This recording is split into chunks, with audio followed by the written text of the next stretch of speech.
Delete your peoples and leave, the signs is evidence. E-Dot stepping in hot to this year. Gon' get things popping this year. Microphone gripping, never will we slipping. Crown we were keeping, while y'all was sleeping. CJ stepping in hot to this year.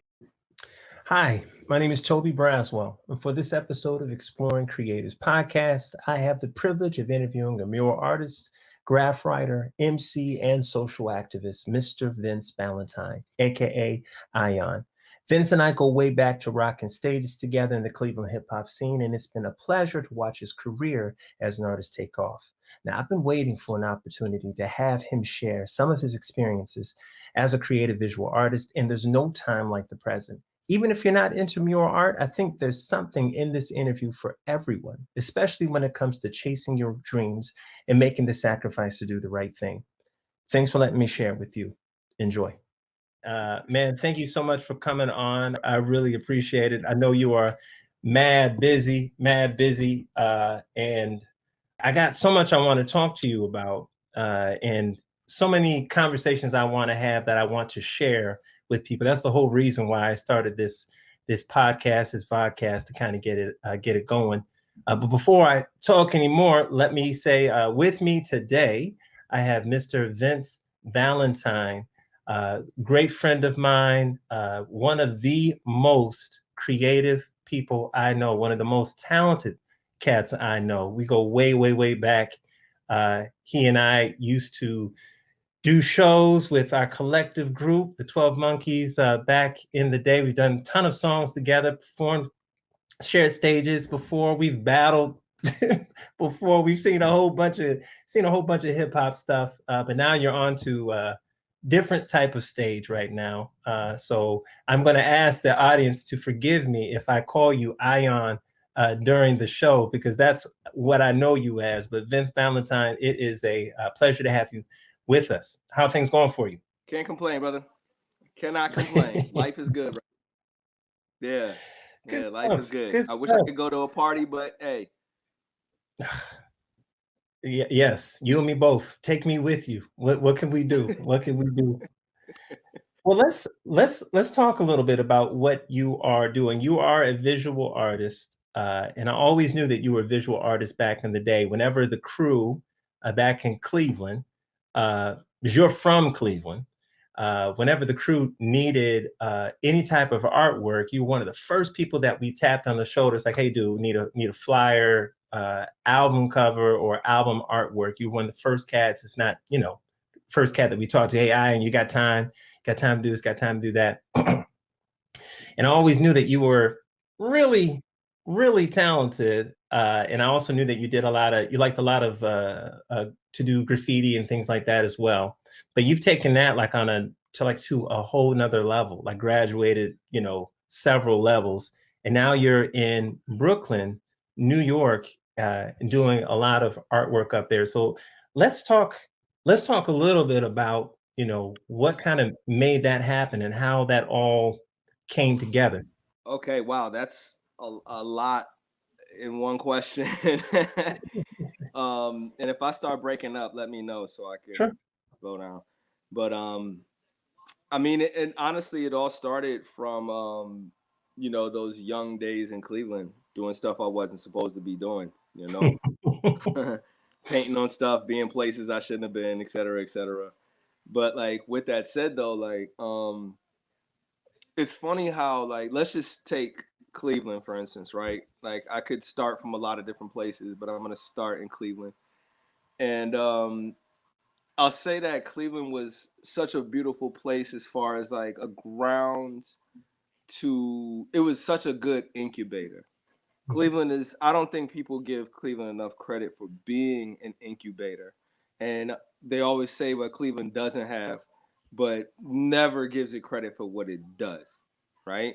So with that being said, it was like I was able to not only have time, energy, space to start making things, you know what I mean? Start drawing and painting and this and that, and exploring different things that I feel like if I would have came up in, let's say, a Brooklyn, I would have had a different way of looking at it. I would have being on the outside in. Like that's I don't think people take that in consideration either. So with that said though, it was like I was able to like connect with so many different groups of people, you know? And so from the rapping, I was like, oh, okay. The B-Boys called, and the B-Boys was like, hey, you want to host this show? Sure, why not? So then I got plugged in with all of them. And then like the graph writer. So I was still, while I was rapping, I was still doing graph stuff. So I was, I linked up with all the graph writers. So then with that said, it was like not only was I able to connect and do these different things that I enjoyed. I didn't know how to dance, but I enjoyed watching them. But I enjoyed all these different avenues of hip hop that were happening, and I could be a part of it, But then to also be like, to be able to bridge the gap for other people too now. So now when people were like, oh, okay, well, where are the DJs? Oh, well, they're over there. Let's go get them. And then we'll bring them in. Or we'll go over to where they are and we'll work with them on their stuff. And then like the breakers. Oh, well, the breakers, well, we want to bring the breakers to our show because, I think the breakers would love that stuff. So, we bring Ill Style. Ill Style's like, yo, we would love to come and check it out and, be a part of it. And so when you start bringing all those things together, that's how you get to a point where in, let's just say, Cleveland, Ohio by itself, where a local group can pack a venue that holds, what, it was like 1,000 kids in there. You know what I mean? It had to be about 1,500 people in there that night. So at the Agora. And Yeah. I was like watching these things build up are those little accomplishments that you have that build up your confidence. You know what I mean? It's those little baby steps that help you get to the next step. And once you've accomplished enough things, you can, feel a little confident about your next step. Your next steps aren't so shaky anymore. And then you start, picking up a pace. And then you start running and you're like, oh my God, I'm running right now. So when, it went from Cleveland, Philly, Chicago, then to LA, and then finally over here to New York. And so with all that traveling and all those connections and still being that same person, like I wasn't a different person when I got to LA or Chicago. Like I was still trying to, do what I loved and connect with people that did the same. So meeting all these different people and then being able to like connect those people. So bringing somebody from Chicago to a Cleveland art festival, you know what I mean? Like it's just dope. And then like, having connections where somebody might be, I was in LA and somebody called me from New York and said, our DJ canceled on us. We don't know what we're going to do. And I'm like, I'm in LA, but I can make a call for you. And I made a call and got them a DJ to come through the next day for their event. So it was just really cool to be able to like do that stuff, I think everything else is kind of like an offshoot of that. It was like go to LA, you got to get better. Cleveland's dope. You know what I mean? Don't get it twisted. But LA, I was like, oh, we got to get good now. Like there is no waiting anymore. So then the motivation, it's already there. The ambition because of those steps and the confidence, all those things led up to the fact that it's like, all right, cool, bet.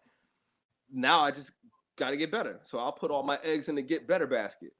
And that's what happens, and then you put your energy towards it, something happens, and then you move on to the next thing and put your energy into that and see how big you can make it, Now let's talk a little bit about putting all your eggs in one basket because, I know a ton of kids that put all their eggs in the MC basket, a ton of kids that put all their eggs in the producing basket, a ton of kids put all their eggs in the art basket. Yeah. And it didn't work out. Them eggs is still there. Ain't nothing hatch at all. Yeah. So obviously, your talent is raw. But let's talk about. I think one of the things that I think you hit upon it. I'm almost answering the question that I have for you. What made your path different? I think in the networking aspect of things, and I think you being willing to be a bridge between folks, I think that's always worked, and it really is a natural part of your personality. I think, and you've always had a community vibe. I feel where it's more or less like, hey, let's bring the community up. If we can bring the community up as a whole, it doesn't have to be just good for the B-boys. and be exclusive or be just good for the rappers or the MCs. It could be good for everybody. Everybody is to win for the culture. Yeah. So let's talk about this piece here that you did. You know, I like to Google folks and find out what I find out stuff about my peoples that I didn't know. And one thing I didn't know, I was going through some of your history. I didn't know about the mural that you did for A Tribe Called Quest that you did. And I believe that is in New York when you did it, right? That's in New York. Is that right? Definitely. Yes. So tell me how that came about. Because that's like obviously one of my favorite groups from yesteryear. Love their stuff. I know that was one way that you and we vibed out. A lot of our crew loved them. They're beloved across the world. So how did that come about? Okay, I'm gonna try to keep this as short as possible. They asked, I said yes. That's what happened. Right. It was, what's funny about that though was like, so I had quit my job, right? I was like, all right, I'm about to do this thing full time. So I was like, all right, I'm grinding. I didn't make $1 from that wall, right? So like there was no money involved whatsoever. If anything, like I think I spent money to make that thing happen, right?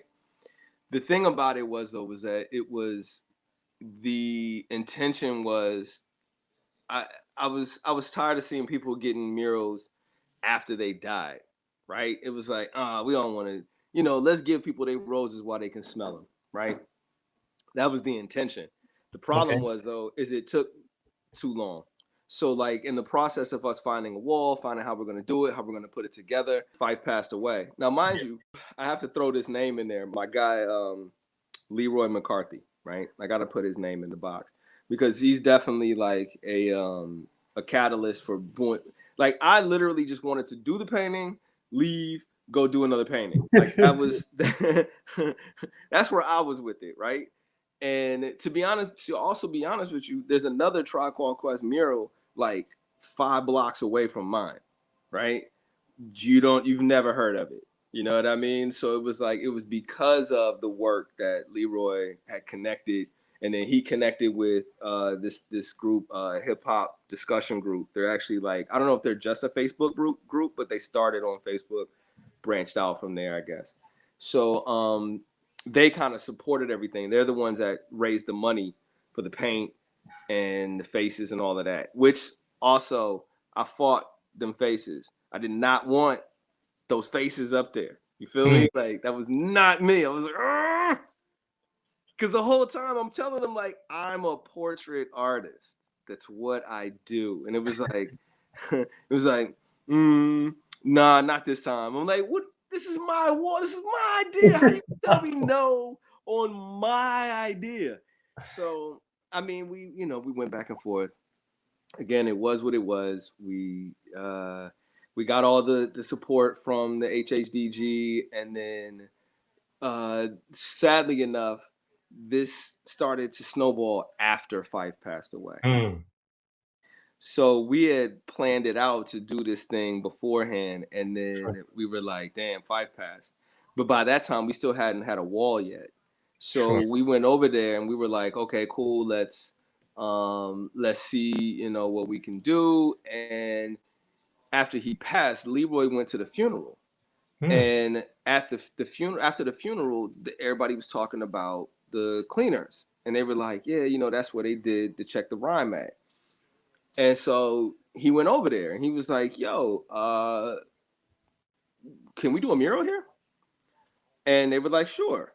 And so he sends me a picture of the wall, and I'm looking at the wall like, well, actually, no, I go out there to take a look at it. And I see that wall. Then I see another wall right next to it that is huge and beautiful and gorgeous. I was like, oh, he must have meant that one. He was like, the one with all the air conditioner windows. Not that one. So I'm over here like, dude, we are not a group team right now. Because everything I want to do, you are just like, no. So whatever. We finally get the wall together, finally get the money together. Fife passes. It was like, oh man, this sucks. So then he starts making it part of his mission to turn the block into Malik Taylor Way. So now the block that the mural is on is also called Malik Fife Dog Taylor Way, right? That's all right. Yeah, the street naming was actually where people came out, dude. Like that was the highlight of the story. So with that said though, you know, his mom came by, I got to meet Fife's mom, his wife came by, I got to meet Fife's wife, like his family, people as we were painting it. It's funny because in the beginning of a painting, nobody knows what's going on. So everybody's Sure. just walking by looking at me crazy. You know what I mean? Like, I don't know what you're doing, I guess, right? But as it's starting to build up and build up, more and more people are coming by. This is a residential area. This isn't this isn't a place where people just normally walk. So people have to like come out of the woodwork to come see this now. Sure. So they're seeing this come together, and they're like, "Wait a minute, this is something." So you're starting to see people talking about like, I was here when they did the Check the Ron video. I was on the roof with them. I was in the crowd. I was down here. I was like, oh my God. It became so much more of that moment now, you know? That's cool. So yeah, I was like, that's kind of cool shit. And it was, for me, that was like what it was worth, you know, that was worth it. So flash forward though, Leroy gets like, okay, player involved. Okay, player does a whole video on it. They post it, and then I don't know what happened after that, man. It just rocketed. You know what I mean? It was like, holy, what's going on here right now? I mean, you couldn't get away from it for a minute. People was calling me like, why am I seeing your name everywhere right now? You trended on Twitter. I don't know, but fuck it, sure. So, Right. So with that said though, man, like the dopest part about it was, I have to say, was like, and the reward of the event, right, was like when they did the street naming. So there was like an unveiling of it, right? And you know, some people came out, like his mom came out, his wife came out. But then when they did the connection between the mural and the street naming changing, okay, so I was at work that day, right? I was at work teaching. Like I also teach kids. Well, I used to teach kids more often, not so much anymore. So I was teaching kids, and I called my man and say, look, they're doing the whatever today for Tribe. He was like, all right, so when we going? I'm like, well, I'm in this class right now, so I'm not going anywhere. He was like, all right, now look. You coming? Let me tell you what you are going to do. Right. Exactly. I'm not going to say what he said about the kids, but he said this is what we're going to do. Yeah, please don't. Please don't do that. Yeah. So it was like, all right, cool, bet. He picks me up. We drive over there. Now I'm in Harlem. We got to drive to Queens. Fine. So it's about a good 45-minute drive. And this is in his car because I don't have a car. So we get out there and we get like about 2 or 3 blocks away. And we can't go no further. Like traffic is just jacked up. And we're just like, oh man, I wonder what happened. Right? Like, there must have been like an accident or something. So we're just like, well, we'll get as close as we can and then just park it. Right? So we get about maybe 3 blocks away and we park the car and we just get out and we're like, all right, let's see what's going on. And we're looking around and we're just like, we can't really figure out where it's coming from. Right? We know we just go into the wall that I'm expecting like a handful of people. Bruh. Wow. I'm seeing people walking down the street with Tribe Called Quest posters, banners, t-shirts, mugs, hats, little wavy things, and I'm walking up the street looking at this like, yo, the closer we get, the more people. It was about 3,000 people out there, Joe. Man. It was like 3,000 people out there. And then when you find out, like, I was mad not really mad. I was kind of like, all right, that was cool. But then you realize, like, all of Tribe showed up. All the remaining. So Q-Tip was there. Consequence was there. Oh, wow. And they all were speaking on it. And it was just like, oh, that's crazy. But I missed all that because I was with the kids. Right? Back to the kids. So, all right, we get out there and I kind of get the end of it, right? And then like I'm just chilling or whatever. And then I forgot who pointed me out, but somebody was like, that's the artist who did it right there. Wow. And everybody like kind of turned around and was just like, who, him? And I was like, oh shit. Get him! Right? Right? Run! Say Right. something. Right. Thanks. I don't know. That's all. This was the highlight though. This is where I'm gonna wrap the story up because this was the dopest part. Was that I see Buster over on the side, right? Yo. Yeah, and he was with Joe the barber, right? Okay. So he was about to get in the van or get in his truck or whatever, and they was about to peel off. And I was like, yo, but I want to take a picture with Bus real fast. Like, I don't want nothing else. Let me just get a pic with Bus that says that I did. You know, why not? I was here. Right. Right. So I go over to the truck, and he's getting in there, and I kind of push through the crowd. I'm like, yo, Bus, can I get a pic real fast, right? So he's looking at, he kind of like shrugs me off. He was just like, nah, man, I had enough pictures. I'm ready to go. And he's getting in the thing. He was about to close the door, and he was just like, whatever, dog, whatever. And I was like, all right, well, whatever then. You know what I mean? Like, I'm not that dude. I'm not going to get hurt behind that. Sure. I'm just going to be like, all right, well, forget it then. You know what I mean? Wasn't your day. Wasn't my day. Right. So, but mind you, people are standing around still taking mad pictures. There was people with cameras everywhere taking pictures. So as he was getting in, somebody like says to him like, yo, that's the dude who did the picture though. Mm-hmm. And he was like, what? That's the dude who did the mural, the one that's trying to talk to you right now. And he's like, him? Yeah. So he gets out of the car, closes the door, and we proceed to have a grown man conversation. That's all right. That's awesome. And we talked for at least about a good 5-10 minutes. You know what I mean? I was like, look, I really appreciate your shit. When are we going to do yours? You know what I mean? And, kind of polyed it that way to the point where it was like, I can't necessarily call Buzz directly if I wanted to. Sure. But I can get him on the phone if I need to. Right.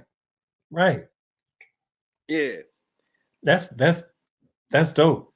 That's dope. That's really, it's kind of cool, right? No, kinda. No, it ain't kind of cool. Seeing him, being that close to him, seeing him, that's kind of cool. Talking to him 5-10 minutes, no, that's more than cool, bro. That's more than cool. That's dope. I just like the fact that it was like the brother, was just like, oh, okay, like it was a respect thing. Sure. No, I get that. That really was just like, oh my God. I didn't make no money, but I just gained 1,000 respect points. Yep. You know what I mean? Sure did.